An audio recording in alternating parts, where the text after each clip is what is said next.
بسم اللہ والصلاة والسلام علی رسول اللہ خاتم النبیین ورحمۃ اللہ عالمین۔ ہمارا آج کا موضوع سورہ یوسف ہے اور سورہ یوسف کے ہماری زندگی پر اثرات، اور یہ انفرادی طور پر اور معاشرتی اعتبار سے کس طرح متعلق منسلک ہے سورہ یوسف، اسی افادیت کے پیش نظر ہم نے یہ سیشن آپ کے لیے رکھا ہے۔ اس میں جو موضوعات ہیں وہ موضوعات یہ ہیں، میں سب سے پہلے وہ عنوانات آپ کے سامنے رکھوں گا، پھر میں سورہ یوسف کا جو ترجمہ اور مفہوم ہے وہ آپ کے سامنے رکھوں گا، اور پھر اس کے دوران ہماری جو یہ معاشرت ہے اس وقت انسان کی، خواہ پاکستان ہے یا پاکستان سے باہر جو دنیا ہے، تو ان کی جو نفسیاتی جو ذہنی کیفیت ہے اور جس طرح وہ معاشرے کے مختلف محرکات کو رسپونڈ کرتے ہیں، ریئیکٹ کرتے ہیں۔ ہم دیکھتے ہیں کہ انسان اپنی تاریخ میں ہمیشہ سے ایک ہی طرح سے ریئیکٹ کرتا رہا ہے، رسپونڈ کرتا رہا ہے، اور اس کی عادات اخلاقیات میں کوئی بنیادی فرق وات پیدا نہیں ہوا۔ اس لیے میں سمجھتا ہوں کہ سورہ یوسف آج کے حالات پر پورا منطبق ہوتی ہے، اور یہ منطبق رہے گی، اور اس میں جو رہنمائی ہمارے لیے خالق کائنات کی طرف سے ہے یا جو تعلیم ہمیں دی گئی ہے وہ ایک بہت اہمیت رکھتی ہے، اور جتنا ہم اس کو سمجھیں گے اتنا ہی اپنی زندگیوں کو بہتر کر پائیں گے۔ اب دیکھیں جو اس میں موضوعات ہیں، ایک تو حسد کا پہلو ہے کہ ہماری زندگی جیلسی سے، حسد سے بھری ہوئی ہے، اور یہ جیلسی ہم دشمنی کی حد تک لے جاتے ہیں۔ دوسری طرف اس کا ایک انداز ہے صبر و استقامت، ایمانداری، دیانت، یعنی یوں سمجھیں کہ یہ طاغوت یا ایک برے لوگ جو ہیں، ایک طرف وہ ہیں اور ایک طرف اچھائی ہے، یا دوسرے لفظوں میں ایک طرف برائی ہے اور طرف اچھائی ہے، اس کا مقابلہ بتایا جاتا ہے، اور یہ مقابلہ ہمیشہ رہا ہے، آج کل بھی ہے، اور یہ اتنی صدیاں پہلے بھی یہ مقابلہ تھا۔ وہ اللہ تعالیٰ نے بیان کیا کہ صبر و استقامت کے انداز کیا ہوتے ہیں، اور مومن کو پھر اس چپکلش میں اور اس کنفرنٹیشن میں مومن کا انداز کیا ہونا چاہیے۔ وہ جیسے علامہ اقبال کے الفاظ ہیں، آج ویسے بھی 9 نومبر ہے، یوم اقبال ہے، کہ ستیزہ کار رہا ہے ازل سے تا امروز، چراغ مصطفی سے شرار بو لہبی۔ تو یہ ہمیشہ ٹکراؤ رہنا ہے اور رہا ہے، دیکھنا یہ ہے کہ اس ٹکراؤ میں ہم کہاں ہیں، ہمارا کیا رول ہے، اور کیونکہ اللہ کی نظر میں تو وہی لوگ آئیں گے، اللہ کی نظر میں وہی لوگ آئیں گے، ممتاز وہ ٹھہریں گے، کامیاب وہ ٹھہریں گے جو کہ اللہ کی رستے میں ہیں اور اللہ کی تعلیمات کے مطابق جنہوں نے اپنی زندگیوں کو استوار کیا ہوتا ہے۔ تو پہلی بات جیسے میں نے بتایا جیلسیز ہیں، یہ آپ کے ارد گرد رہنی ہے۔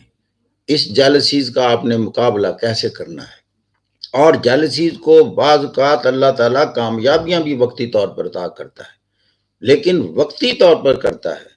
دیر پا مستقبل اور ہمیشہ قائم رہنے والی عزتیں مقدر رہتی ہیں ان لوگوں کا جو جیلسی کے مقابلے میں صبر و استقامت کا مظاہرہ ایمانداری اور دیانت کے ساتھ کرتے ہیں۔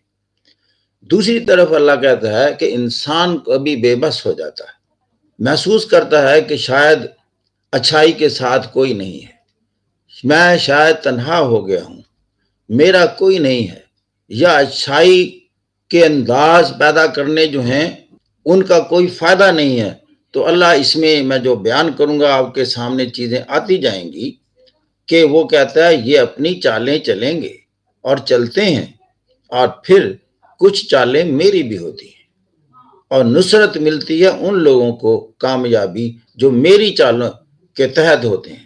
پھر اس میں چوتھا موضوع ہے، اللہ جب محبت کرتا ہے تو مزید ایسے خصائص سے نوازتا ہے جو اس کے مقام و مرتبہ کو بلند کر دیتے ہیں اچھے شخص کے۔ جب اچھے شخص پر مہربانی کرتا ہے تو ایسی خصوصیات سے نوازتا ہے، ایسی صفات پیدا کر دیتا ہے جو پھر اسی معاشرے میں اس کو آگے اور اونچا جانے کے لیے معاون ثابت ہوتے ہیں۔ اور کیوں، مقصد کیا ہوتا ہے؟ اب اللہ کی نصرت کے انداز کیا ہیں؟ وہ آپ میں صلاحیتیں پیدا کرتا ہے مقابلہ کرنے کی۔ اگرچہ وہ قدرت رکھتا ہے کہ فرشتے آپ کی جگہ لڑ پڑیں کسی سے اور مقابلے میں آ جائیں، لیکن فرشتوں سے پہلے وہ آپ میں وہ صلاحیتیں اور طاقتیں عطا کرتا ہے کہ آپ باطل کے مقابلے میں اتنے طاقتور ہوں اور ان آرسینل اور ہتھیاروں سے مزین ہو جائیں تو وہ آپ کو کامیابی سے ہمکنار کریں۔ اور پھر بالآخر کہتا ہے میرا مقصود ایک ہے کہ میں باطل پر حق کی چوٹ لگانا چاہتا ہوں اور دیکھتے دیکھتے باطل کا سر کچل کے رکھ دیتا ہوں۔ یہ میں سورہ اس لیے اس کو میں نے منتخب کیا ہے کہ یہ اتنی زندگی پر اثر انداز ہوتی ہے اور آپ کے خیالات اور سوچ کو تبدیل کرنے میں اتنا بڑا اس کا رول ہے اس سورہ کا۔ پھر اگلا پوائنٹ ہے، اب وہ اقتدار میں بھی لے کے جانا چاہتا ہے اپنے لوگوں کو۔ اقتدار میں جب لے کے جانا چاہتا ہے تو پھر مطلوبہ صلاحیتوں سے نوازنا ضروری سمجھتا ہے اور مطلوبہ علم سے نوازتا ہے۔ اسی میں الفاظ آئیں گے حضرت یوسف کے حوالے سے، وَلِنُعَلِّمَهُم مِّن تَأْوِيلِ الْأَحَادِيثِ، ہم نے یوسف کو معاملہ فہمی کی تعلیم دی، باتوں کی تہ تک پہنچنا سکھایا۔ وَلَمَّا بَلَغَ أَشُدَّهُ آتَيْنَاهُ حُکْمًا وَعِلْمًا، اور جب وہ بھرپور جوانی کو پہنچا تو ہم نے اسے علم عطا کیا اور پھر اقتدار سے بھی نوازا۔ اب دیکھیں، علم کو سیڑھی بنا دیا اقتدار پر جانے کے لیے۔ اور پھر معاشرے کی ایک اور جھلک پیش کرتا ہے، اور معاشرے کی جھلک کیا ہے کہ طبقہ اشرافیہ تو ہمیشہ رہا ہے جسے ہم ایلیٹ کلاس کہتے ہیں اور مقتدر طبقات کہتے ہیں، اس کی اخلاقیات کا انداز کیا ہوتا ہے، اس میں کتنی ڈھٹائی ہوتی ہے۔ اور جب وہ عورتوں کا معاملہ آتا ہے، آپ دیکھیں کہ عزیز مصر کی بیوی مجرم ہے، حضرت یوسف معصوم ہیں، لیکن ڈھٹائی سے کہتی ہے کہ اگر میرا دل آ گیا ہے اس شخص پر تو میں ذرا دکھاتی ہوں کہ وہ شخص کیا ہے۔ گویا کہ جسٹیفائی کرنے کے لیے سارا سامان بنایا، یہ نہیں کہ انکار کیا کہ میں نے ایسا نہیں کیا۔ اخلاقیات کے معیار دیکھ لیں اس دور میں اور آج کے دور کے ساتھ مماثلت کیا ہے۔ یہ نہیں کہا کہ میں نے ایسا نہیں کیا، میرے غلام نے ہی مجھ پر ہاتھ ڈالا تھا۔ کہنے لگی کہ ٹھیک ہے میں نے ڈالا تھا، لیکن میں ذرا بتاتی ہوں وہ چیز کیا ہے۔ اور جب وہ ساری عورتیں اپنے ہاتھ کاٹ لیتی ہیں تو وہ کہتی ہیں یہ واقعی انسان نہیں لگتا، یہ تو کوئی فرشتہ صورت انسان ہے۔ اس نے کہا جسٹیفیکیشن دے دی، اخلاقیات کے معیار دیکھو، اور تسلیم کر لیا معاشرے نے کہ ہاں اتنا خوبصورت شخص سامنے آئے تو ایسے ہو جاتا ہے۔ اور پھر اندازہ یہ لگائیں، خاوند سمجھوتا کر لیتا ہے۔ انتہا یہ ہے، اخلاقیات کے میں معیار بتاتا ہوں آپ کو، دیکھیں اگر آپ اس موجودہ معاشرے کو غور سے دیکھیں تو آپ کو یہ ساری چیزیں سمجھ آنا شروع ہو جائیں گی۔ خاوند حالات سے سمجھوتا کر لیتا ہے اور معاشرے کی یہ جو اقدار ہیں اس کے سامنے سر جھکا دیتا ہے، اور اس کے باوجود یوسف کو زندہ میں قید کرنے کے لیے راضی ہو جاتا ہے، کیونکہ بیوی نے کہہ دیا تھا اگر یہ میری بات نہیں مانے گا تو اسی جیل میں رہے گا۔ اور پھر وہ خاوند تو موجود تھا، جب وہ مانتا ہے، ابھی آپ کے سامنے ترجمہ پیش کروں گا کہ ہاں تم عورتوں کی چالیں تھیں، قصوروار تم ہو، اس کے باوجود کس چیز نے اس کو مجبور کیا؟ طاقتور لوگ ایسے بھی کرتے ہیں، ظالم ہوتے ہیں، جانتے ہیں کہ ہم ظلم روا رکھے ہوئے ہیں، اس کے باوجود کہتے ہیں چونکہ بات نہیں مانتا کمزور شخص اور مظلوم، یہ مزید ظلم کا شکار رہے گا۔ یہ انداز تھے اس وقت، اور اس وقت بھی یہ انداز آپ کو نظر آئیں گے۔ اب میں ذرا پیش کرتا ہوں آپ کے سامنے سورہ یوسف کی تفہیم اور اس کا ترجمہ۔ یہ ترجمہ جو ہے آپ کے سامنے میں پیش کرنے لگا ہوں، یہ مولانا مودودی کی ترجمہ قرآن مجید ہے، مع مختصر حواشی۔ کوئی بھی ترجمہ پڑھ سکتے ہیں جس کو آپ مناسب سمجھیں۔ بسم اللہ الرحمن الرحیم۔ یہ اس کتاب کی آیات ہیں جو اپنا مدعا صاف صاف بیان کرتی ہے۔ اب اللہ کا انداز تو دیکھیں، الف لام را، تلکا آیات الکتاب المبین، اتنا دعویٰ کوئی کتاب نہیں کرتی، اس میں کوئی ایمبیگوٹی نہیں ہے، بڑی واضح ہے۔ میں بتاؤں، جو بھی شخص حق پر ہوتا ہے اسے نہ کوئی غم ہوتا ہے، نہ پریشانی ہوتی ہے، نہ تشویش ہوتی ہے، چونکہ وہ حق اور راہ راست پر ہوتا ہے، وہ اس طرح کی باتیں کرتا ہے۔ یہ وہ کتاب ہے جس میں کوئی شک نہیں ہے، ذالک الکتاب لا ریب فیہ، اور یہاں یہ ہے کتاب المبین، بڑی واضح ہے، اور یہ سورہ کی بڑی وضاحت کے ساتھ اللہ نے بیان کی ہے، ایسی ہے جس میں زیادہ تفسیر کی ضرورت نہیں پڑتی، نہ آپ کو مفہوم کو سمجھنے میں کوئی مشکل پیش آئے گی۔ قرآن بنا کر عربی زبان میں تاکہ تم اہل عرب اس کو اچھی طرح سمجھ سکو۔ دیکھیں، ایک ایک چیز میں مسلطیں پوشیدہ ہیں، اسے ہم ریشنلائزیشن کہتے ہیں۔ یوں ڈیفینڈ کرتا ہے اللہ، ہر بات کو ڈیفینڈ کرتا ہے۔ میں نے عربی میں اس لیے نازل کیا کہ آپ کی زبان عربی میں، کہ آپ یہ نہ کہیں کہ کس زبان میں بتا دیا ہمیں بات، کیونکہ اس میں تو بہت سارے ہمارے لیے درس ہیں، ہدایات ہیں۔ تو عربی میں آنے کا مطلب یہ ہے کہ جہاں یہ نازل ہوئی ہے ان لوگوں کی زبان عربی تھی، اور کوئی مطلب نہیں ہے کہ عربی دنیا کی بہت اعلیٰ زبان ہے، کہ کوئی پرائیڈ لے اس کا، یا بینگ عربی ہونے کا پرائیڈ لے اور عجم سے خود کو ممتاز کرے، نہیں۔ اس لیے اگر کہیں یہ قرآن مجید یا ہمارے نبی کہیں اور دنیا میں تشریف لاتے تو اس علاقے کی زبان میں قرآن ہوتا، اور اس میں اللہ اپنی گفتگو فرماتے۔ اے نبی، ہم اس قرآن کو تمہاری طرف وحی کر کے بہترین پیرا میں واقعات اور حقائق تم سے بیان کرنے لگے ہیں، ورنہ اس سے پہلے تو ان چیزوں سے تم بالکل بے خبر تھے۔ یہ اس وقت کا ذکر ہے جب یوسف نے اپنے باپ سے کہا، ابا جان، میں نے خواب میں دیکھا ہے کہ 11 ستارے ہیں اور سورج اور چاند ہیں اور مجھے سجدہ کر رہے ہیں۔ جواب میں اس کے باپ نے کہا، بیٹا، اپنا یہ خواب اپنے بھائیوں کو نہ سنانا، ورنہ وہ تیرے درپے آزار ہو جائیں گے۔ حقیقت یہ ہے کہ شیطان آدمی کا کھلا دشمن ہے، اور ایسا ہی ہوگا جیسا تو نے خواب میں دیکھا ہے۔ تیرا رب تجھے اپنے کام کے لیے منتخب کرے گا اور تجھے باتوں کی تہ تک پہنچنا سکھائے گا۔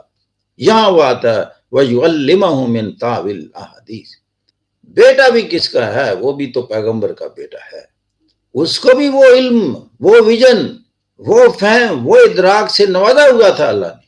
خواب کی تعبیر تو پہلے باپ نے بتائی، باپ کو بھی خوابوں کی تعبیر آتی تھی، اور تیرے اوپر اور آل یعقوب پر اپنی نعمت اس طرح پوری کرے گا جس طرح اس سے پہلے وہ تیرے بزرگوں ابراہیم اور اسحاق پر کر چکا ہے۔ یقیناً تیرا رب علیم اور حکیم، فکر کوئی نہیں ہے۔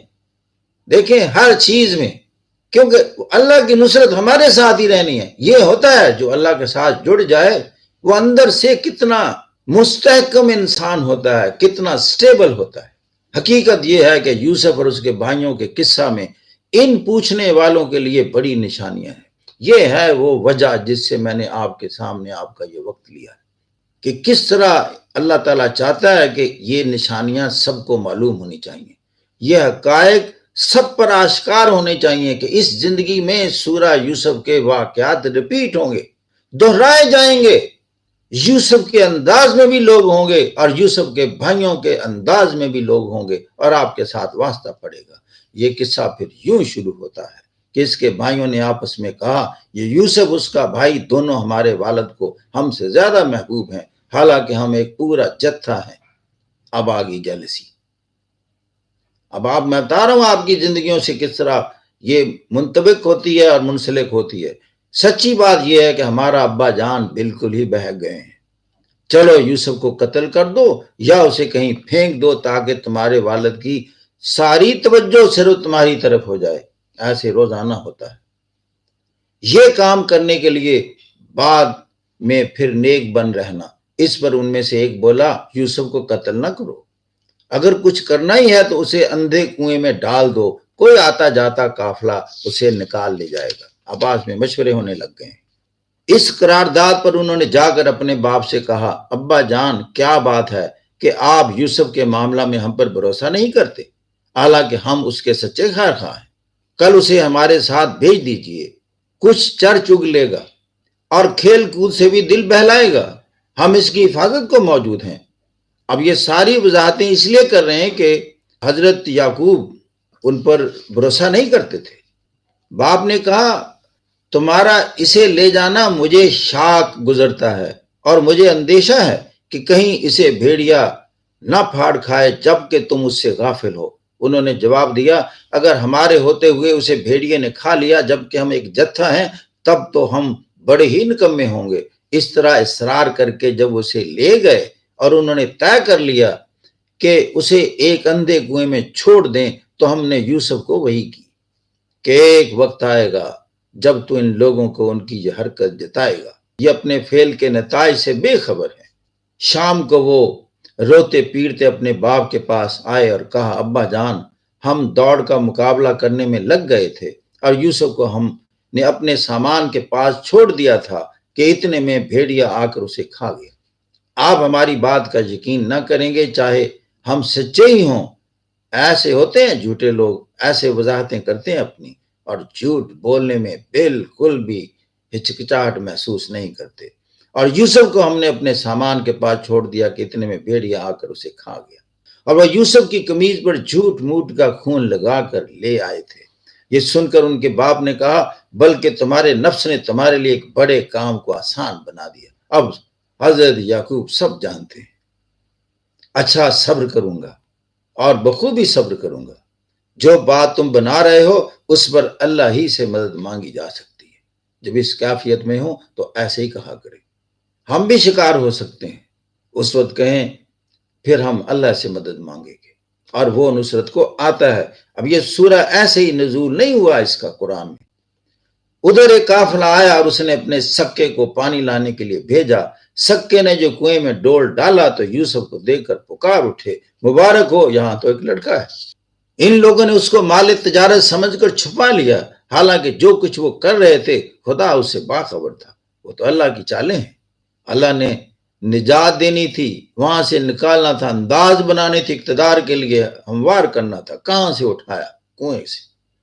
آخر کار انہوں نے تھوڑی سی قیمت پر چند درہموں کے عوض اسے بیچ ڈالا اور اس کی قیمت کے معاملے میں کچھ زیادہ امیدوار بھی نہ تھے۔ مصر کے جس شخص نے اسے خریدا اس نے اپنی بیوی سے کہا اس کو اچھی طرح رکھنا، بعید نہیں کہ یہ ہمارے لیے مفید ثابت ہو یا ہم اسے بیٹا بنا لیں۔ اس طرح ہم نے یوسف کے لیے اس سرزمین میں قدم جمانے کی صورت نکالی۔ اللہ کی چالیں چل پڑی، اللہ کی چالیں چل پڑی اور اسے معاملہ فہمی کی تعلیم دینے کا انتظام کر دیا۔ وَلِنُعَلِّمَهُ مِن تَأْوِيلِ الْأَحَادِيثِ، اور اللہ اپنا کام کر کے رہتا ہے۔ یہ ہے اللہ پر ایمان ہو جائے۔ یہ بتانے کا مقصد یہ مجھ پر ذرا ایمان تو مضبوط کر لو۔ جب مجھے ولی بنا لو گے اور کہہ دو گے کہ وَكَفَىٰ بِاللَّهِ وَكِيلًا، میں تو اپنے سارے معاملات اللہ کے سپرد کرتا ہوں، تو پھر اللہ کہتا میں پھر اپنے کام کر کے رہتا ہوں، مگر اکثر لوگ نہیں جانتے۔ اور جب وہ اپنی پوری جوانی کو پہنچا تو ہم نے اسے قوت فیصلہ اور علم عطا کیا۔ اس طرح ہم نیم لوگوں کو جزا دیتے ہیں۔ اب دیکھیں جزا کا یہ انداز بڑا کم آپ نے دیکھا اور سنا ہوگا۔ لوگ جزا دولت کو ہی سمجھتے ہیں۔ یا اللہ کہتا ہے قوت فیصلہ اور علم یہ بھی ایک جزا کے انداز ہوتے ہیں۔ جس بندے میں یہ صلاحیتیں پیدا ہو جائیں وہ ہے ممتاز، وہ ہے کامیاب، کیونکہ یہ بنیادی ذرائع ہیں، زینے ہیں جو آپ کو بلندی کی طرف لے کر جاتے ہیں۔ جس عورت کے گھر میں وہ تھا وہ اس پر ڈورے ڈالنے لگی اور ایک روز دروازے بند کر کے بولی آ جا۔ یوسف نے کہا خدا کی پناہ، میرے رب نے تو مجھے اچھی منزلت بخشی، ایسے ظالم کبھی فلاں نہیں پایا کرتے۔ وہ اس کی طرف بڑھی اور یوسف بھی اس کی طرف بڑھتا اگر اپنے رب کی برہان نہ دیکھ لیتا۔ یہاں ایک اور چیز آ گئی، اس کے ضمیر، اس کے ذہن میں جو اچھی سوچیں اور اچھا تصور حیات اور فکر ڈالی ہوئی تھی اس نے اسے بچایا۔ اللہ کہتا وہ میری عطا تھی۔ ایسا ہوا تاکہ ہم اس سے بدی اور بے حیائی کو دور کر دیں۔ یہ جو رب کی برہان یا دلیل جسے کہتے ہیں، مولانا مودودی کہتے ہیں کہ برہان کے معنی ہے دلیل اور حجت کے۔ رب کی برہان سے مراد خدا کی سجائی ہوئی وہ دلیل ہے جس کی بنا پر حضرت یوسف کے ضمیر نے ان کے نفس کو اس بات کا قائل کیا کہ اس عورت کی دعوت عیش قبول کرنا تجھے زیبا نہیں ہے۔ اور وہ دلیل پچھلے فقرے میں گزر چکی ہے کہ میرے رب نے تو مجھے یہ منزلت بخشی اور میں ایسا برا کام کروں، ایسے ظالموں کو کبھی فلاح نصیب نہیں ہوا کرتی۔ در حقیقت وہ ہمارے چنے ہوئے بندوں میں سے تھا۔ آخر کار یوسف اور وہ آگے پیچھے دروازے کی طرف بھاگے اور اس نے پیچھے سے یوسف کا قمیض پھاڑ دیا۔ دروازے پر دونوں نے اس کے شوہر کو موجود پایا۔ اسے دیکھتے ہی عورت کہنے لگی، کیا سزا ہے اس شخص کی جو تیرے گھر والی پر نیت خراب کرے؟ اس کے سوا اور کیا سزا ہو سکتی ہے؟ وہ قید کیا جائے اور اسے سخت عذاب دیا جائے۔ یوسف نے کہا، یہی مجھے پھانسنے کی کوشش کر رہی تھی۔ اس عورت کے اپنے کنبہ والوں میں سے ایک شخص نے شہادت پیش کی کہ اگر یوسف کا قمیض آگے سے پھٹا ہو تو عورت سچی ہے اور یہ جھوٹا، اگر اس کا قمیض پیچھے سے پھٹا ہو تو عورت جھوٹی ہے اور یہ سچا۔ جب شوہر نے دیکھا کہ یوسف کا قمیص پیچھے سے پھٹا ہے تو اس نے کہا، یہ تم عورتوں کی چالاکیاں ہیں، واقعی بڑے غضب کی ہوتی ہیں تمہاری چالیں۔ یوسف اس معاملہ سے درگزر کر، اور اے عورت تو اپنے قصور کی معافی مانگ، تو ہی اصل میں خطا کار تھی۔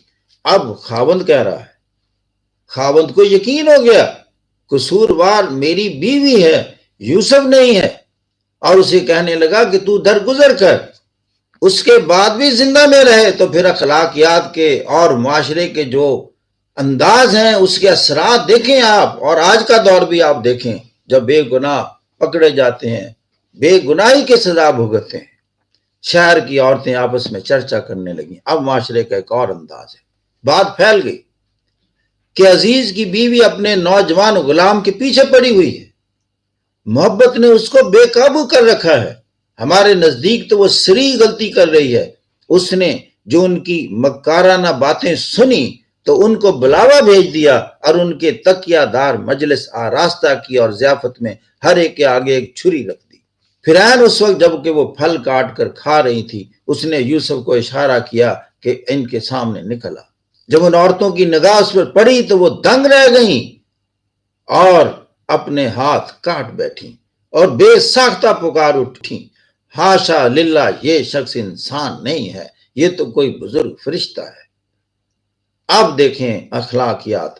عزیز کی بیوی نے کہا، دیکھ لیا، یہ ہے وہ شخص جس کے معاملے میں تم مجھ پر باتیں بناتی تھی۔ اب دیکھیں ڈٹائی کے ساتھ نادم نہیں ہوئی، فخر جتایا، بے شک میں نے اس کو رجھانے کی کوشش کی تھی مگر یہ بچ نکلا، اگر یہ میرا کہنا نہ مانے گا تو قید کیا جائے گا اور بہت ذلیل و خوار ہوگا۔ یہ ہے انداز، اس دور میں بھی موجود ہے۔ جو ظالم ہے کہتے ہیں نہ مانو گے تو ہم اسی طرح سزا دیں گے۔ یوسف نے کہا، اے میرے رب، یہ کوئی نہیں کہہ سکتا، یہاں ہے ایمان، یہاں پتہ چلتا ہے ہم کچھ بھی نہیں ہے۔ اللہ کی رحیمی کریمی کی وجہ سے کہیں بچت ہو جائے تو ہو جائے، کیونکہ ایمان کا یہ درجہ۔ اب ذرا یوسف کے الفاظ سنیں، اے میرے رب، قید مجھے منظور ہے بنسبت اس کے کہ میں وہ کام کروں جو یہ لوگ مجھ سے چاہتے ہیں۔ بہت بڑا ٹیسٹ ہوتا ہے ٹیمپٹیشن، اور اگر تو نے ان کی چالوں کو مجھ سے دفع نہ کیا تو میں ان کے دام میں پھنس جاؤں گا۔ دعائیں کیا مانگ رہا ہے؟ یہ وہی جو سورہ فاتحہ میں آتی ہے، اہدنا الصراط المستقیم صراط الذین انعمت علیہم غیر المغضوب علیہم ولا الضالین۔ ان کی چالوں کے مجھ سے دفع نہ کیا تو میں ان کے دام میں پھنس جاؤں گا اور جاہلوں میں شامل ہو رہوں گا۔ اس کے رب نے اس کی دعا قبول کی۔ پھر وہ کرتا ہے، جب آپ دل سے مانگیں گے نا سورہ فاتحہ میں کہ اللہ ان کے راستے پہ چلا جن پر تیری نعمتیں ہوئی اور انعامات ہوئے، تو وہ چلا دے گا۔ اس کے رب نے اس کی دعا قبول کی اور ان عورتوں کی چالیں اس سے دفع کر دیں۔ بے شک وہی ہے جو سب کی سنتا اور سب کچھ جانتا ہے۔ ایک یہ ایمان کرنا ضروری ہے، انہ هو السمیع العلیم۔ پھر ان لوگوں کو یہ سوجی کہ ایک مدت کے لیے اسے قید کر دیں، حالانکہ وہ اس کی پاک دامنی اور خود اپنی عورتوں کے برے اتوار کی سری نشانیاں دیکھ چکے تھے۔ قید خانے میں 2 غلام، اب اللہ کی چالیں چلنی شروع ہو گئی۔ ظلم اپنی انتہا کو پہنچ گیا، اب اندازہ کریں اب اللہ کی نصرت اور چالیں کیسے ہوتی ہیں۔ قید خانے میں 2 غلام اور بھی اس کے ساتھ داخل ہوئے۔ ایک روز ان میں سے ایک نے کہا، میں نے خواب دیکھا ہے کہ میں شراب کشید کر رہا ہوں۔ دوسرے نے کہا، میں نے دیکھا میرے سر پر روٹیاں رکھی ہیں اور پرندے ان کو کھا رہے ہیں۔ دونوں نے کہا ہمیں اس کی تعبیر بتائیے، ہم دیکھتے ہیں کہ آپ ایک نیک آدمی ہیں۔ یوسف نے کہا یہاں جو کھانا تمہیں ملا کرتا ہے اس کے آنے سے پہلے میں تمہیں ان خوابوں کی تعبیر بتا دوں گا، یہ ان علوم میں سے ہے جو میرے رب نے مجھے عطا کیے ہیں۔ دیکھیں کریڈٹ کوئی نہیں اللہ کا بندہ لیتا، کہتا جب بھی کوئی مجھے یہ اگر مجھ سے کوئی اچھی بات نکلتی ہے تو آپ کے فائدے کے لیے، تو یہ میرے اللہ ہی کی عطا ہے۔ واقعہ یہ ہے کہ میں نے ان لوگوں کا طریقہ کار چھوڑ کر جو اللہ پر ایمان نہیں لاتے اور آخرت کا انکار کرتے ہیں، اپنے بزرگوں ابراہیم، اسحاق اور یعقوب کا طریقہ اختیار کیا ہے۔ ہمارا یہ کام نہیں ہے کہ اللہ کے ساتھ کسی کو شریک ٹھہرائیں۔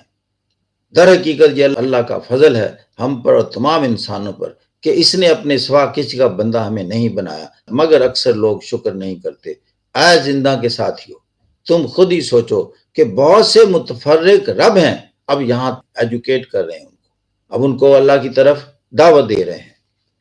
اے زندہ کے ساتھیو، تم خود ہی سوچو کہ بہت سے متفرق رب بہتر ہیں یا وہ ایک اللہ جو سب پر غالب ہے۔ جس طرح ہم کہا کرتے ہیں وہ ایک سجدہ جسے تو گراں سمجھتا ہے، دیتا ہے 1000 سجدوں سے آدمی کو نجات۔ اس کو چھوڑ کر تم جن کی بندگی کر رہے ہو وہ اس کے سوا کچھ نہیں ہے کہ بس چند نام ہیں جو تم نے اور تمہارے آباء و اجداد نے رکھ لیے ہیں۔ اللہ نے ان کے لیے سند نازل نہیں کی، فرما روائی کا اقتدار اللہ اور اس کے سوا کسی کے لیے نہیں۔ حاکم وہی ہے، سلطان وہی ہے، جسے طرح ہم کہتے ہیں لا الہ الا اللہ، اللہ کے علاوہ اور کوئی اللہ نہیں ہے۔ یہ اس کا حکم ہے کہ خود اس کے سوا تم کسی کی بندگی نہ کرو۔ یہی سٹیٹ سیدھا طریقے زندگی ہے، مگر اکثر لوگ جانتے نہیں ہیں۔ اے زندہ کے ساتھیو، تمہارے خواب کی تعبیر یہ ہے کہ دیکھیں پہلے تبلیغ کر دی تاکہ ان کو راہ راست پر لایا جائے، اور دوسری اب اس کی تعبیر سناتے ہیں۔ تمہارے خواب کی تعبیر یہ ہے کہ تم میں سے ایک تو اپنے رب یعنی شاہ مصر کو شراب پلائے گا، رہا دوسرا تو اسے سولی پر چڑھایا جائے گا اور پرندے اس کا سر نوچ نوچ کر کھائیں گے۔ فیصلہ ہو گیا اس بات کا جو تم پوچھ رہے تھے۔ پھر ان میں سے جس کے متعلق خیال تھا کہ وہ رہا ہو جائے گا، اس سے یوسف نے کہا اپنے رب یعنی شاہ مصر سے میرا ذکر کیجئے گا، مگر شیطان نے اسے ایسا غفلت میں ڈالا کہ وہ اپنے رب یعنی شاہ مصر سے اس کا ذکر کرنا بھول گیا، اور یوسف کئی سال قید میں پڑا رہا۔ دیکھیں اتنی صبر و استقامت چاہیے، اللہ تو جانتا تھا یوسف بے قصور ہیں، لیکن وہ یہ بتاتا ہے کہ اس معاشرے میں ایسا ہوگا، برداشت کرنا پڑے گا، ذرا وہ صبر و استقامت لائیے جو حضرت یوسف میں تھی۔ ایک روز بادشاہ نے کہا، کیونکہ اللہ اسباب پہلے پیدا کرتا ہے پھر آپ کو ظلم سے نجات دلاتا ہے، اس میں جیسے کہتے ہیں دیر ہے اندھیر نہیں۔ ایک روز کیونکہ بادشاہ کو خواب دکھانی تھی تو اسباب پیدا کرنے تھے، ایسے بات کر دی جاتی بادشاہ کے سامنے تو وہ یوسف کو کبھی نہ بلاتا کہ جی اس نے مجھے خواب کی تعبیر بتائی تھی۔ لیکن جب بادشاہ کو خواب آئی تو مسئلہ پیدا ہوا، تو پھر یہ اسباب ہوتے ہیں اللہ کے۔ ایک روز بادشاہ نے کہا میں نے خواب میں دیکھا ہے کہ 7 موٹی گائیں ہیں جن کو 7 دبلی گائیں کھا رہی ہیں، اور اناج کی 7 بالیں ہری ہیں اور دوسری 7 سوکھی۔ اے اہل دربار، مجھے اس خواب کی تعبیر بتاؤ اگر تم خوابوں کا مطلب سمجھتے ہو۔ لوگوں نے کہا یہ تو پریشان خوابوں کی باتیں ہیں، ہم اس طرح کے خوابوں کا مطلب نہیں جانتے۔ ان 2 قیدیوں میں سے جو شخص بچ گیا تھا اور اسے ایک مدت دراز کے بعد اب بات یاد آئی اور اس نے کہا کہ میں آپ حضرات اس کی تعویل بتاتا ہوں، مجھے ذرا قید خانے میں یوسف کے پاس بھیج دیجیے۔ اس نے جا کر کہا یوسف اے سراپا راز تھی، اس کا یقین دیکھیں، اے یوسف سراپا راز تھی، مجھے اس خواب کا مطلب تو بتائیے۔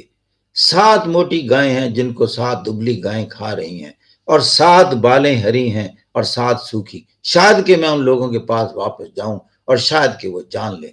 یوسف نے کہا 7 برس تک لگاتار تم کھیتی باڑی کرتے رہو گے، اس دوران میں جو فصلیں تم کاٹو ان میں سے بس تھوڑا سا حصہ جو تمہاری خوراک کے کام آئے نکال لو، اور باقی کو اس کی بالوں ہی میں رہنے دو۔ پھر 7 برس بہت سخت آئیں گے، اس زمانے میں وہ سب غلہ کھا لیا جائے گا جو تم اس وقت کے لیے جمع کرو گے، اگر کچھ بچے گا تو بس وہی جو تم نے محفوظ کر رکھا ہو۔ اس کے بعد پھر 1 سال ایسا آئے گا جس میں باران رحمت سے لوگوں کی فریاد رسی کی جائے گی اور وہ رس نچوڑیں گے۔ بادشاہ نے کہا اسے میرے پاس لاؤ۔ زیرک بادشاہ تھا، تہ تک پہنچا۔ اس نے کہا یہ علم کی باتیں کس نے بتائی ہیں؟ دیکھیں کیسے علم سبب بنتا ہے، کیسے یہ صلاحیتیں آپ کو بلندی کی طرف جانے کے لیے مواقع فراہم کرتی ہیں، زینہ بنتی ہیں۔ مگر جب شاہی فرستادہ، اب دیکھیں یوسف بھی ایسے آنے والے نہیں تھے۔ ذرا اب اور ایک حقیقت دیکھیں اللہ کے بندے کی۔ مگر جب شاہی فرستادہ یوسف کے پاس پہنچا تو اس نے کہا اپنے رب کے پاس واپس جا اور اسے پوچھ کہ ان عورتوں کا کیا معاملہ ہے۔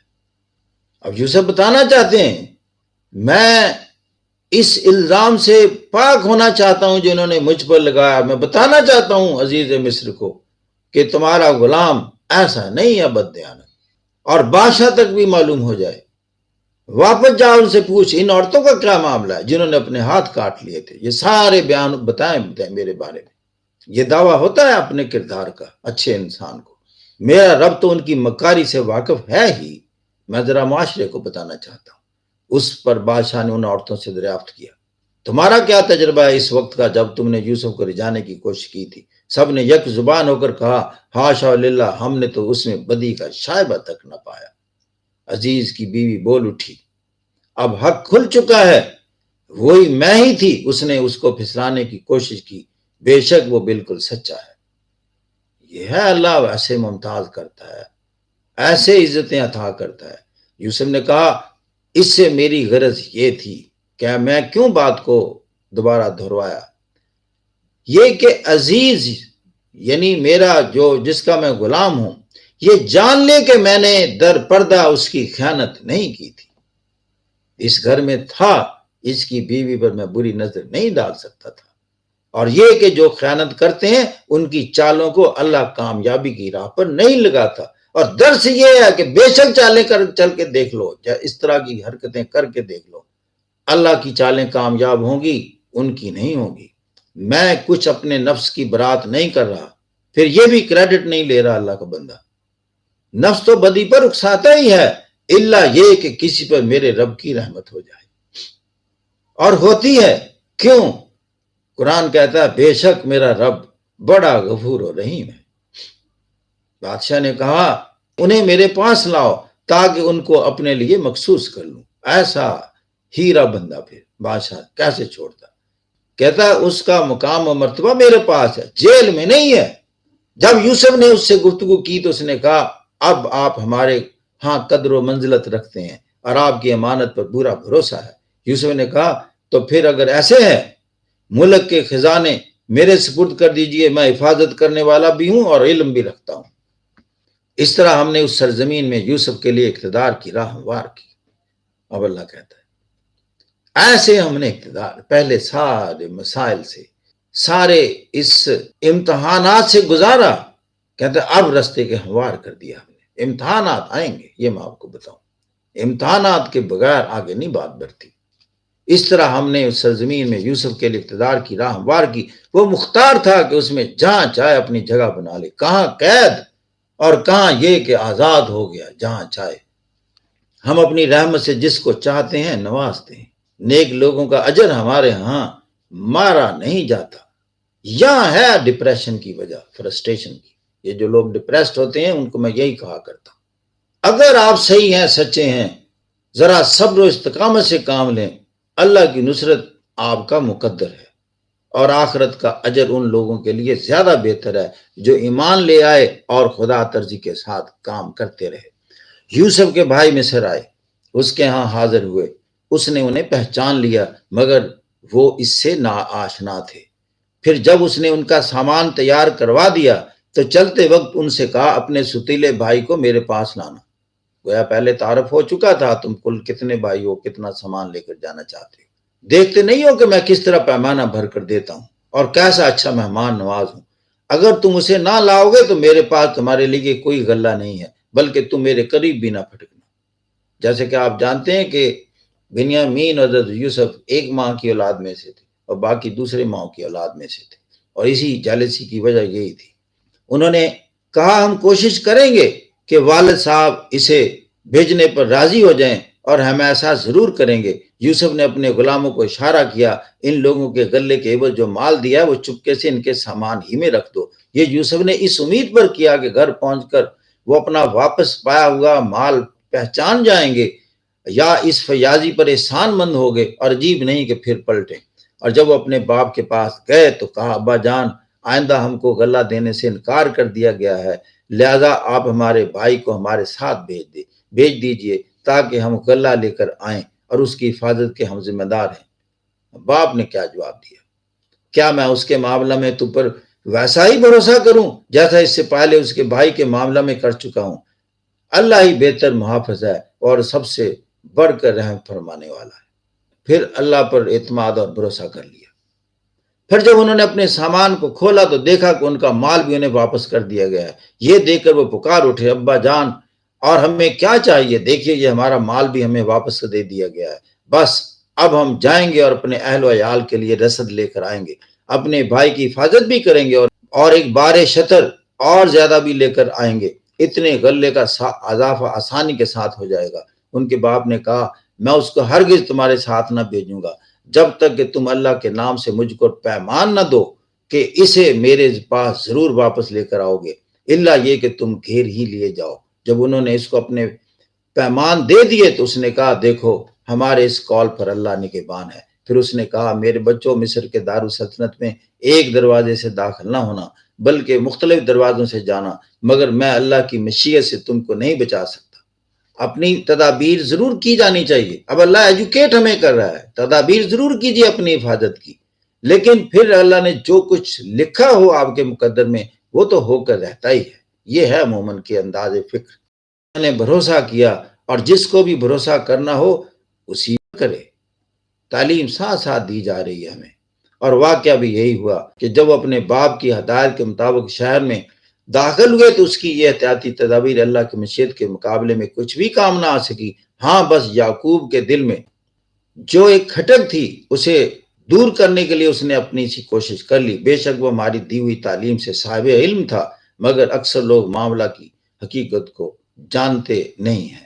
یہ لوگ یوسف کے حضور پہنچے تو اس نے وہ بھائی کو اپنے پاس الگ بلا لیا اور اسے بتا دیا کہ میں تیرا وہی بھائی ہوں جو کھویا گیا تھا، اب تو ان باتوں کا غم نہ کر جو یہ لوگ کرتے رہے۔ جب یوسف ان بھائیوں کے سامان لدوانے لگا تو اس نے اپنے بھائی کے سامان میں اپنا پیالہ رکھ دیا۔ پھر ایک پکارنے والے نے پکار کر کہا، اے کافرے والو، تم لوگ چور ہو۔ انہوں نے پلٹ کر پوچھا، تمہاری کیا چیز کھوئی گئی؟ سرکاری ملازموں نے کہا، بادشاہ کا پیمانہ ہم کو نہیں ملتا، جو شخص لا کر دے گا اس کے لیے ایک بار شتر انعام ہے، اس کا میں ذمہ لیتا ہوں۔ ان بھائیوں نے کہا، خدا کی قسم، تم لوگ خوب جانتے ہو ہم اس ملک میں فساد کرنے نہیں آئے ہیں اور ہم چوریاں کرنے والے لوگ نہیں ہیں۔ انہوں نے کہا، اچھا، اگر تمہاری بات جھوٹی نکلی تو چور کی کیا سزا ہے؟ انہوں نے کہا، اس کی سزا جس کے سامان میں سے وہ چیز نکلے وہ آپ ہی اپنی سزا میں رکھ لیا جائے، ہمارے ہاں تو ایسے ظالموں کو سزا دینے کا یہی طریقہ ہے۔ تب یوسف نے اپنے بھائی سے پہلے ان کی خرجیوں کی تلاش لینی شروع کی، پھر اپنے بھائی کی خرجی سے گمشدہ چیز برآمد کر لی۔ اس طرح ہم نے یوسف کی تائید اپنی تدبیر سے کی۔ اس کا یہ کام نہ تھا کہ بادشاہ کے دین میں اپنے بھائی کو پکڑتا، الا کہ یہ اللہ ہی ایسا چاہے، ہم جس کے درجے چاہتے ہیں بلند کر دیتے ہیں، اور ایک علم رکھنے والا ایسا ہے جو ہر صاحب علم سے بالا تر ہے۔ ان بھائیوں میں سے یہ چوری کرے تو یہ کچھ تعجب کی بات نہیں ہے، اس سے پہلے کہ اس کا بھائی یوسف بھی چوری کر چکا ہے۔ ان کے بھائیوں نے یہ کہا، یہ چوری کرے تو کچھ تعجب کی بات نہیں ہے، اس سے پہلے اس کا بھائی بھی چوری کر چکا ہے۔ یوسف ان کی یہ بات سن کر پی گیا، حقیقت ان پر نہ کھولی، بس زیر لب اتنا کہہ کر رہ گیا، بڑے ہی برے ہو تم لوگ، میرے منہ در منہ مجھ پر جو الزام تم لگا رہے ہو اس کی حقیقت خدا خوب جانتا ہے۔ انہوں نے کہا، اے سردار ذی اقتدار، اس کا باپ بہت بوڑھا آدمی ہے، اس کی جگہ آپ ہم میں سے کسی کو رکھ لیجئے، ہم آپ کو بڑا ہی نیک نفس انسان پاتے ہیں۔ یوسف نے کہا، پناہ خدا، دوسرے کسی شخص کو ہم کیسے رکھ سکتے ہیں جس کے پاس ہم نے اپنا مال پایا ہے؟ اس کو چھوڑ کر دوسرے کو رکھیں گے تو ہم ظالم ہوں گے۔ بس جب وہ یوسف سے مایوس ہو گئے تو ایک گوشے میں جا کر آپس میں مشورہ کرنے لگے۔ ان میں سے جو سب سے بڑا تھا وہ بولا، تم جانتے نہیں ہو کہ تمہارے والد تم سے خدا کے نام پر عہد و پیمان لے چکے ہیں، اور اس سے پہلے یوسف کے معاملہ میں جو تم کر چکے ہو وہ بھی تم کو معلوم ہے۔ اب میں تو یہاں سے ہرگز نہ جاؤں گا جب تک میرے والد مجھے اجازت نہ دیں، یا پھر اللہ ہی میرے حق میں کوئی فیصلہ فرما دے کہ وہ سب سے بہتر فیصلہ کرنے والا ہے۔ تم جا کر اپنے والد سے کہو کہ ابا جان آپ کے صاحبزادے نے چوری کی ہے، ہم نے اسے چوری کرتے ہوئے نہیں دیکھا، جو کچھ ہمیں معلوم ہوا ہے بس وہی ہم بیان کر رہے ہیں، اور غیب کی نگہبانی تو ہم نہ کر سکتے تھے۔ آپ اس بستی کے لوگوں سے پوچھ لیجئے جہاں ہم تھے، اس قافلے سے دریافت کر لیجئے جس کے ساتھ ہم آئے ہیں، ہم اپنے بیان میں بالکل سچے ہیں۔ باپ نے یہ داستان سن کر کہا، دراصل تمہارے نفس نے تمہارے لیے ایک اور بڑی بات کو سہل بنا دیا ہے۔ اب حضرت یعقوب بات کو سمجھتے ہیں، اچھا اس پر بھی صبر کروں گا، ابھی یقین ہے کہ میرے بچے سلامت ہیں، اور بخوبی کروں گا، کیا بعید کہ اللہ ان سب کو مجھے ملا دے، وہ سب کچھ جانتا ہے، اس کے سب کام حکمت پر مبنی ہیں۔ پھر وہ ان کی طرف سے منہ پھیر کر بیٹھ گیا اور کہنے لگا، ہائے یوسف، باپ تھا، وہ دل ہی دل میں غم سے گھٹا جا رہا تھا، اس کی آنکھیں سفید پڑ گئی تھیں۔ بیٹوں نے کہا، خدا رہا آپ تو بس یوسف ہی کو یاد کر کیے جاتے ہیں، نوبت یہ آ گئی ہے کہ اس کے غم میں اپنے آپ کو گھلا دیں گے یا اپنی جان ہلاک کر ڈالیں گے۔ اس نے کہا، میں اپنی پریشانی اپنے غم کی فریاد اللہ کے سوا کسی سے نہیں کرتا، اور اللہ سے جیسا میں واقف ہوں تم نہیں ہو، یہ ہے ایمان کا مقام۔ میرے بچوں جا کر یوسف اور اس کے بھائی کی کچھ ٹول لگاؤ۔ حضرت یعقوب جانتے ہیں اللہ کی رحمت سے مایوس نہ ہو، اس کی رحمت سے تو بس کافر ہی مایوس ہوا کرتے ہیں۔ یہ ہے ہماری ڈپریشن اور فرسٹریشن کے انداز میں اللہ کی تعلیمات۔ جب یہ لوگ مصر جا کر یوسف کی پیشی میں داخل ہوئے تو انہوں نے عرض کیا، اے سردار با اقتدار، ہم اور ہمارے اہل و عیال سخت مصیبت میں مبتلا ہیں، اور ہم کچھ حقیر سی پونجی لے کر آئے ہیں، آپ ہمیں بھرپور غلہ عنایت فرمائیں اور ہم کو خیرات دیں۔ اور وہ ستارے جھکنے لگ گئے۔ اب جو خواب یوسف نے دیکھی تھی اس کی تعبیر بننی شروع ہو گئی۔ اللہ خیرات دینے والوں کو جزا دیتا ہے۔ یہ سن کر یوسف سے نہ رہا گیا، اس نے کہا، تمہیں کچھ یہ بھی معلوم ہے کہ تم نے یوسف اس کے بھائی کے ساتھ کیا کیا تھا جب کہ تم نادان تھے؟ وہ چونک کر بولے، ہائے، کیا تم یوسف ہو؟ اس نے کہا، ہاں میں یوسف ہوں، اور یہ میرا بھائی ہے، اللہ نے ہم پر احسان فرمایا۔ اب سنیں، حقیقت یہ ہے کہ اگر کوئی تقوی اور صبر سے کام لے تو اللہ کے ہاں ایسے نیک لوگوں کا اجر مارا نہیں جاتا۔ اللہ کے وعدے ہیں ہمارے ساتھ۔ بخدا تم کو اللہ نے ہم پر فضیلت بخشی، اور واقعی ہم خطا کار تھے۔ اس نے جواب دیا، آج تم پر کوئی گرفت نہیں، اللہ تمہیں معاف کرے، وہ سب سے بڑھ کر رحم فرمانے والا ہے۔ جاؤ، اب یہ ایک اور انداز ہے، یہ اللہ کے حقائق کو سمجھنے والے ہی سمجھ سکتے ہیں۔ یہ انسان کی سوچیں یہاں جواب دے جاتی ہیں کہ جن جن طاقتوں سے اللہ اپنے بندوں کو نوازتا ہے وہ زمان و مکان کی قیود سے آزاد ہو جاتے ہیں۔ جاؤ، میری یہ قمیض لے جاؤ اور میرے والد کے منہ پر ڈال دو، ان کی بینائی لوٹ آئے گی، اور اپنے سب اہل عیال کو میرے پاس لے آؤ۔ کیا وہ علم تھا، یہ اعتماد تھا کہ میری قمیض سے بینائی لوٹ آئے گی؟ جی، جب اللہ سے جڑ جائیں تو قمیضیں بولتی ہیں اور قمیضیں دوا بن جاتی ہیں۔ جب یہ قافلہ مصر سے روانہ ہوا، ادھر بھی تو باپ ہے، اسی علم سے نوازا گیا، اسی صلاحیتوں سے نوازا گیا، ہزاروں میل دور ہے ابھی قمیض۔ جی، تو ان کے باپ نے کنعان میں کہا، میں یوسف کی خوشبو محسوس کر رہا۔ تم لوگ کہیں نہ کہیں، یہ نہ کہنے لگو کہ میں بڑھاپے میں سٹھیا گیا ہوں۔ گھر کے لوگ بولے، خدا کی قسم آپ ابھی تک اپنے اسی پرانے خبط میں پڑے ہوئے ہیں، یوسف یوسف یوسف۔ پھر جب خوشخبری لانے والا آیا تو اس نے یوسف کی قمیص یعقوب کے منہ پر ڈال دی اور یکجک اس کی بینائی عود کرائی۔ دیکھیں، یہ ہے۔ تب اس نے کہا، میں تم سے کہتا نہ تھا، میں اللہ کی طرف سے وہ کچھ جانتا ہوں جو تم نہیں جانتے۔ سب بول اٹھے، ابا جان، آپ ہمارے گناہوں کی بخشش کے لیے دعا کریں، واقعی ہم خطا کار تھے۔ اس نے کہا میں اپنے رب سے تمہارے لیے معافی کی درخواست کروں گا، وہ بڑا معاف کرنے والا اور رحیم ہے۔ یہ اچھے لوگوں کے انداز ہے، انتقام پرور نہیں ہوتے۔